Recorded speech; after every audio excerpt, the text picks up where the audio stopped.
देखिए बेटा, हमारा टॉपिक चल रहा था सरयू गद्य खंड का अध्याय 13। कहानीकार है मुंशी प्रेमचंद। ये कहानी है। इस कहानी में लेखक ने जो है बचपन की यादों को संजोया है।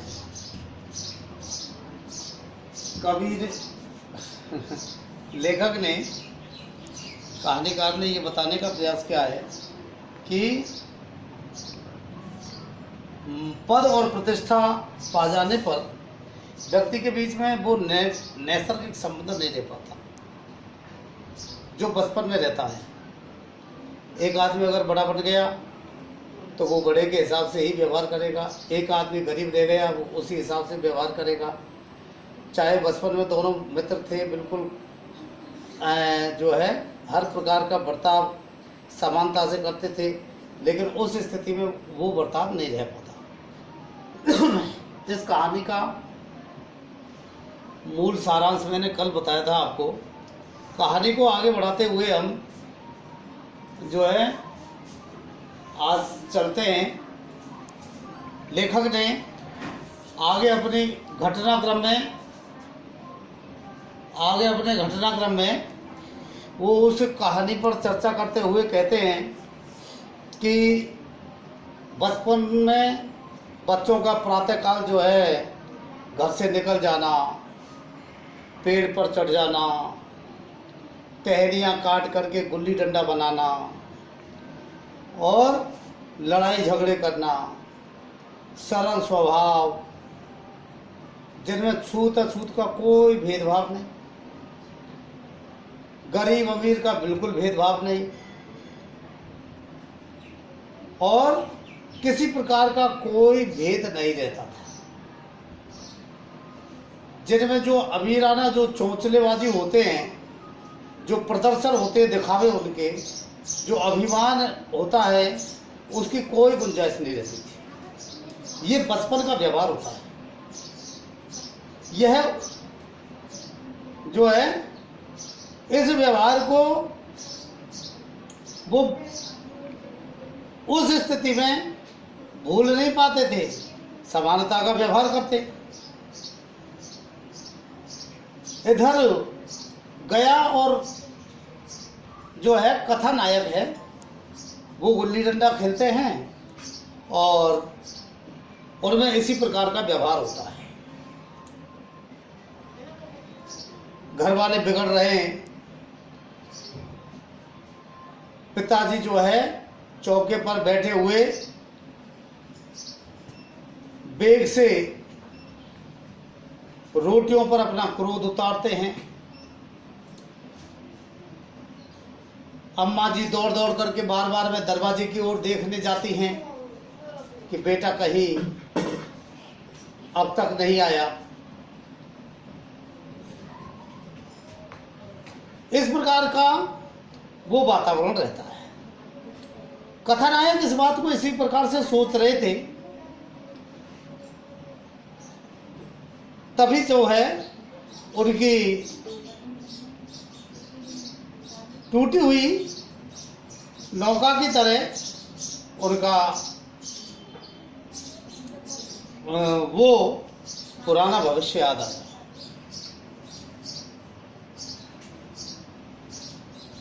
उस बचपन में वो याद करते हैं कि खेल में एक पद रहा है, न नहाने की सुध है, न खाने की।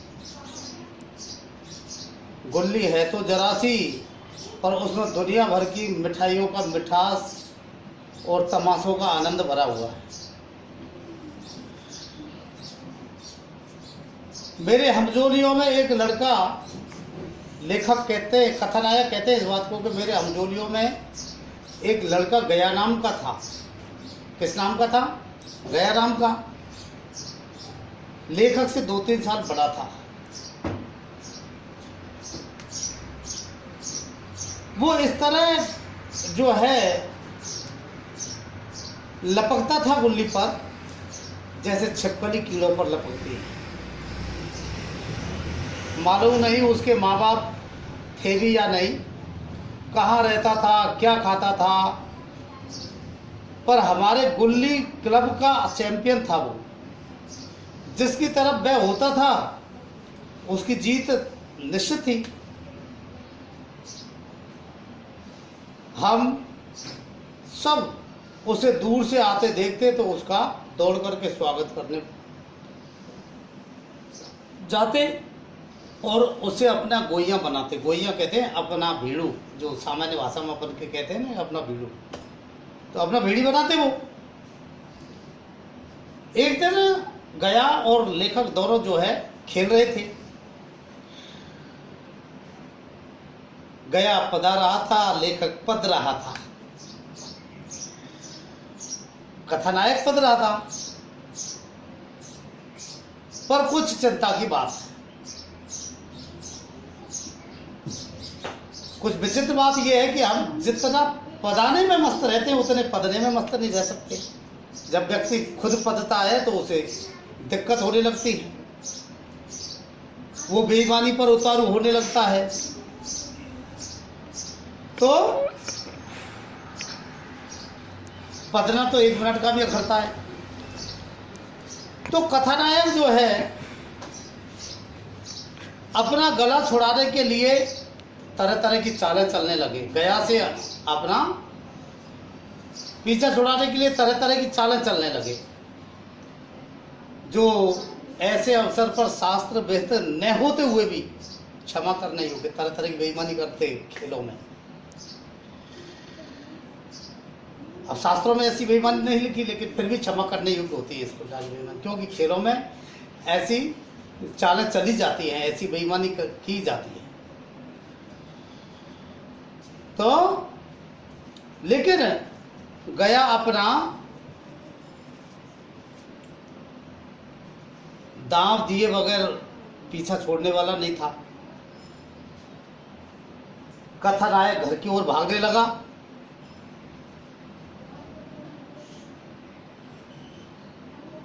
उससे अनुनय विनय की, लेकिन गया के ऊपर कोई असर नहीं हुआ। तो कथानायक ने कहा कि मैं तुम दिन भर पदाओगे तो मैं पदता रहूंगा, कि हाँ तुम्हें पदना पड़ेगा, कि न खाने जाऊं न नहाने जाऊं, कुछ भी नहीं करूं, नहीं कि मेरा दाव दिए बिना तुम कहीं नहीं जा सकते। इस प्रकार से उनमें बातचीत होती है। आखिर जो है गया ने वो कथानायक भागने लगा तो गया ने उसे पकड़ लिया। आपस में गाली गलौज हुई। कथानायक ने जो है गाली दी तो गया ने उसमें 2 झापड़ दे दिए और 2 डंडा दे दिए,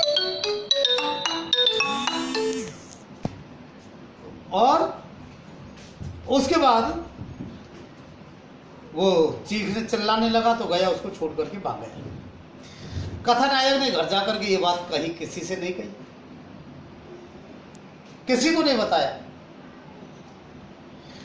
जब ये बात नहीं बताई तो जाकर के वो घर अपने खाने पीने नहाने धोने के काम में लग गया। हालांकि उसे पता था कि मैं थानेदार का लड़का और एक छोटे से जो है लड़के के हाथ पिट गया, लेकिन नहीं, उसने घर वालों से किसी से नहीं कहा। उन्हीं दोनों कथानायक का जो है कि पिताजी का तबादला हो गया। नई दुनिया देखने का बहुत शौक था उसे। खुशी में ऐसा फूला कि अपने हमजोलियों से बिछुड़ जाने का बिल्कुल दुख नहीं हुआ। पिताजी दुखी थे। कारण क्या था कि यहाँ जिस जगह पर उनकी वर्तमान में ड्यूटी थी तो उस समय जो है वहाँ उनकी इनकम अच्छी थी, बड़ी आमदनी की जगह थी। कथानायक की अम्मा जी भी दुखी थी, क्योंकि मोहल्ले की सारी स्त्रियों से परिचय हो गया था उनका, और सब बैठ करके बातचीत कर लिया करती थी।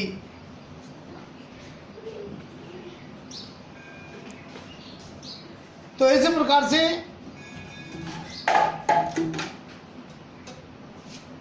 वहाँ, लेकिन अब यहाँ भी ये कथानायक भी जो है, हालांकि सारे बच्चों से परिचित थे, लेकिन उसे तो बड़ी स्कूलों में जाने का, बड़े शहर को देखने का शौक लगा हुआ था। बच्चों को वहाँ के बड़े शहर में कैसे मकान होते हैं, किस प्रकार के स्कूल होते हैं, इन बातों को वो है सुनाने लगा था। फिर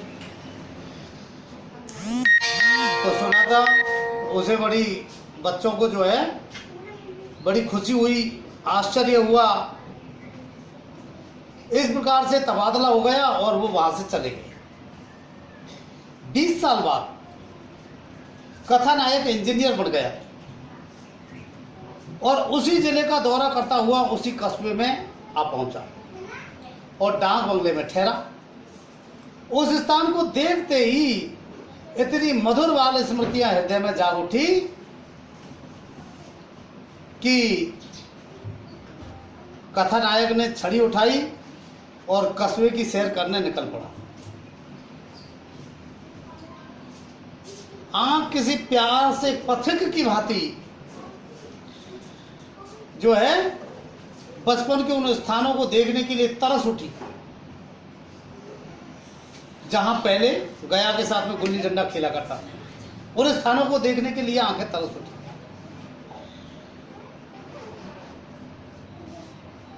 और जहां गया के उस परिचित नाम के सिवा अलावा और भी मित्रों के नाम थे जिनसे वह परिचित था, उनको याद आए वो बरगद का पुराना पेड़ जहां सुंदर बगीचा बन चुका था और जहां खंडर थे वहां पक्के मकान बन गए थे। सारे स्थान की काया पलट हो गई। अगर उसके नाम और स्थिति का उसे ज्ञान नहीं होता तो शायद कथानायक उस स्थान को पहचान भी नहीं पाता, क्योंकि 20 साल में बहुत परिवर्तन हो जाता है। तो बचपन की संचित और अमर स्मृतियां बाहें खोल करके उसे खींचने के लिए, बुलाने के लिए तैयार थी, उनसे गले मिलने को उत्सुक थी। मगर वह दुनिया बदल गई। ऐसा जी होता था कथानायक का उस स्थान पर पहुंच करके, ऐसा जी हो रहा था कि धरती से लिपट करके रोए, धरती से लिपट करके रोए कि तुमने मुझे क्यों भुला दिया। तो इस प्रकार से घटनाक्रम आगे बढ़ता है और उसने पास में ही कुछ लड़के जो है गुल्ली डंडा खेल रहे थे। कथानायक ने उन बच्चों से पूछा,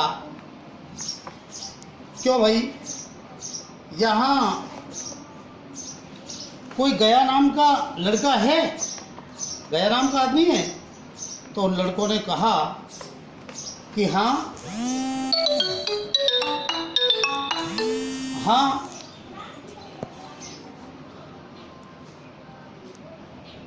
तो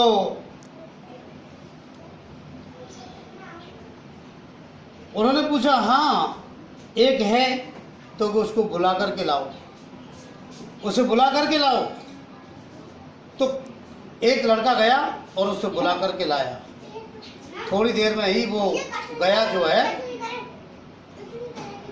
उसको आते हुए देखा, एक प्रकार से काले देव 5 हाथ लंबा वो आता हुआ दिखाई दिया। लेखक कथानायक ने जो है दूर से ही उसे पहचान लिया, उसकी ओर लपकना चाहता था कि उसके गले से लिपट करके उसके गले से लिपट जाऊं, पर कुछ सोच करके रह गया। फिर गया से बोला, कहो गया, क्या मुझे पहचानते हो? तो गया ने झुक करके कहा कि हाँ मालिक, भला पहचानूंगा क्यों नहीं, आप मजे में रहें, यानी आप ठीक तो है ना?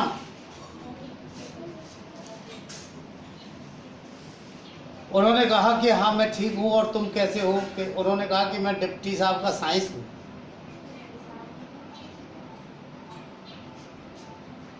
घोड़ों की देखभाल करने वाला। उन्होंने और भी मित्रों के नाम लेकर के पूछा कथानायक ने, मतई, मोहन, दुर्गा आदि। उन्होंने बताया कि भाई मतई तो मर गया है, दुर्गा और मोहन दोनों डाकिया हैं।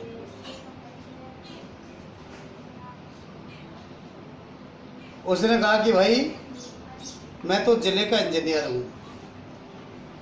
फिर ऐसे बातचीत हुई। उन्होंने कहा कि तुम मेरे साथ गुल्ली डंडा खेलने चलोगे?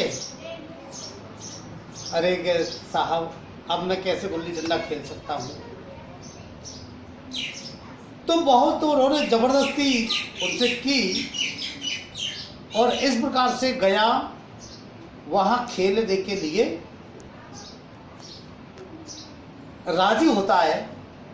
और इससे आगे क्या हुआ इस घटनाक्रम को अपन बताएंगे कल।